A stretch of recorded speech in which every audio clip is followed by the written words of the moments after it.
Director north Mohammad Adil साहब ने हमें हमेशा की तरह ज्वाइन किया है, अपने कीमती वक्त में से वक्त निकाला है। बहुत शुक्रिया आदिल साहब।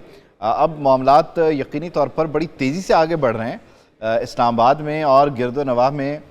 माहौल है क्या, मामलात हैं क्या, और फिर 8 फरवरी के दिन से पहले पहले किन किन मामलात का कंक्लूड हो जाना हम अंदाज़ा लगा के बैठे हैं कि तय है। जी बिल्कुल, इस्लामाबाद का वैसे तो मौसम बड़ा सुहाना है, तेज बारिश हो रही है, लेकिन ये जो तो देखने वाले की नज़र पर भी है कितना दर्जा सुहाना है। हरारत है वो वक्त के साथ बढ़ रहा है। और इमरान खान को 2 दिन में 2 बड़ी सज़ाएं सुनाई गई हैं। कल 10 साल की सज़ा थी और आज 14 साल की। और इत्तेफाक की बात है कि जो जज बशीर हैं उनका ये एजाज़ है कि वो 2 वज़रा आज़म को जो है वो साबिक़ वज़रा आज़म को सज़ा सुना चुके हैं। और ये भी इत्तेफाक की बात है कि जिस वज़ीर आज़म ने उनको एक्सटेंशन दी है, तकरीबन 3 साल के बाद उन्होंने उसी को सज़ा सुनाई है। पहले नवाज़ शरीफ ने उनको एक्सटेंशन दी थी, तब उनको सज़ा सुनाई, और फिर इमरान खान ने एक्सटेंशन दी उनको, फिर उन्होंने इमरान खान को भी सज़ा सुना दी। तो बाकी एक साइड पर तो बिल्कुल क्लैरिटी है और कोई माफ़ी नहीं है। उनके जो केसेस हैं उसका जो वोटर पे क्या इम्पैक्ट होगा वो तो 8 फरवरी को अंदाज़ा होगा। लेकिन इस वक्त तक सूरत हाल तो ये है कि जो उनका एक डेली का राब्ता था समात के दौरान, अब वो बिल्कुल मुनक़ता होगा। एक आम कैदी की तरह वो अडयाला जेल में होंगे और वो उस वक्त ही लोगों से मुलाकात कर सकेंगे जब जिस तरह से आम कैदियों की मुलाकात होती है।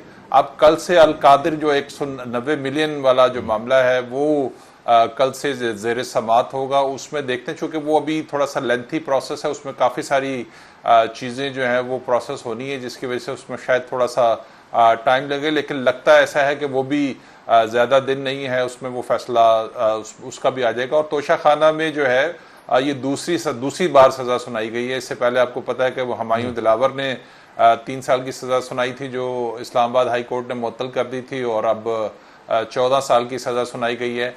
अब तहरीक इंसाफ जो है वो इसको हाई कोर्ट पे तो लेके जाएगी, लेकिन वो टेक्निकल ग्राउंड्स के ऊपर कि हमें जो है वो इंसाफ के तकाजे पूरे नहीं किए गए, और उसमें देखते हैं। लेकिन चूंकि सज़ा 14 साल है और ये एहतसाब अदालत की सज़ा है, तो उसमें एक टाइम लगेगा। वो जिस तरह तो पहले तोशा खाना में उनकी जमानत होगी कि ये प्रोसेस थोड़ा लेंथी होगा। अगर इस्लामाबाद हाई कोर्ट में भी ज़ेर समात होगा, उसमें थोड़ा टाइम लगेगा। तो उसमें वहाँ पे अगर इसके दलाइल होंगे और उसके बाद फिर जस्टिफाई करना पड़ेगा कि बाकी अदालत के अंदर जो जेल के अंदर उनके साथ जो ट्रायल हुआ है उसमें उसके तकाजे पूरे किए गए थे या नहीं किए गए थे। तो अब देखते हैं कि आगे क्या होता है। बाकी पॉलिटिकली सूरत हाल बिल्कुल क्लैरिटी है। एक साइड पे तो बिल्कुल क्लैरिटी है कि क्या होना है, किस तरह होना है, और उससे पहले इलेक्शन में किसको लेवल प्लेइंग फील्ड मिलनी है और किसको नहीं मिलनी।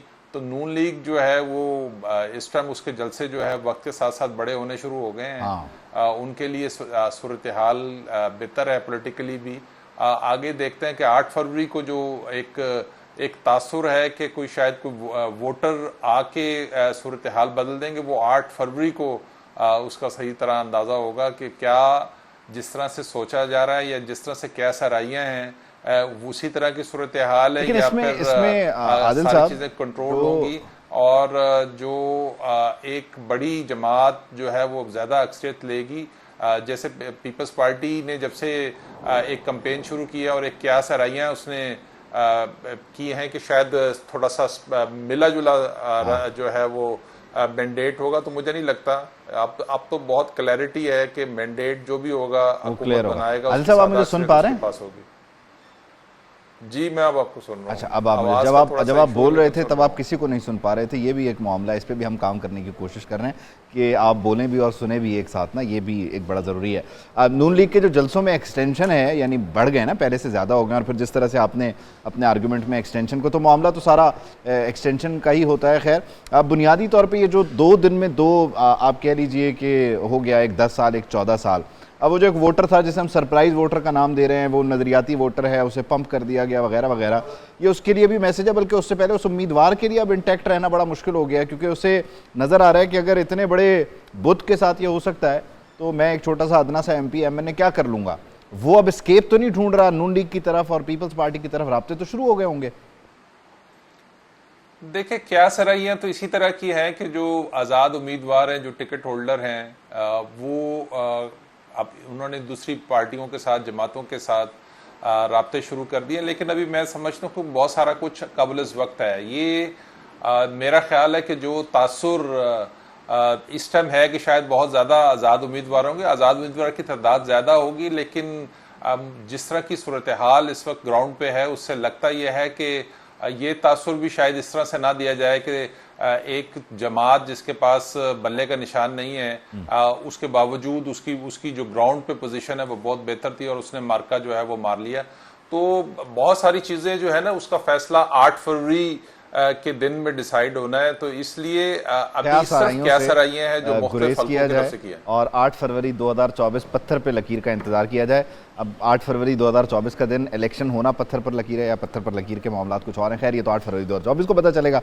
आदिल साहब यकीनन मुस्कुरा रहे होंगे, मैं देख तो नहीं पा रहा, लेकिन मुझे उम्मीद है मुस्कुरा रहे होंगे। बहुत शुक्रिया आदिल साहब, thank you so much for your time.